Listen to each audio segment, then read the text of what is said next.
I know President William Ruto was asked by the rest of the African heads of states, I think last year, in last year's summit, to lead the charge on reforms of the AU.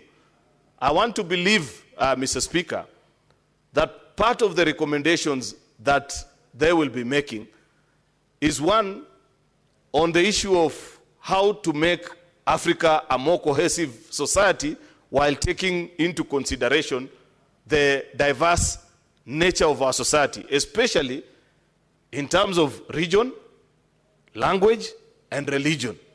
I want to believe that it is possible, Mr. Speaker, to either force people or make it, you tweak the rules as such that it is possible that the chairperson and the vice chairperson are people that are elected that represent, if not the three of those demographics, at least two of them, Mr. Speaker.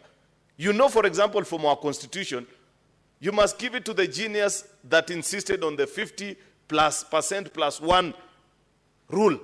And therefore, they have forced the politician to form alliances. Otherwise, if it had been left to simple majority, Mr. Speaker, you never know what will have happened in this country. People will have long disappeared into tribal cocoons. The reforms that are being proposed before the AU, it is my hope, Mr. Speaker, that we will capture that particular complication so that the Anglophones or we don't have a divide of the Christians versus Muslims, because I've seen people try to speculate. I mentioned earlier about lists that are being circulated about which countries voted for or against, Mr. Speaker, that it is possible to tweak the rules such that at least at the level of the chair and the vice chair, and if possible even at the level of the commissioners, Mr. Speaker, you have a representation of diversity, despite the fact that this is an election and sometimes you cannot control certain decisions. But at least have a sense of, in the outcome of the process, that every African will feel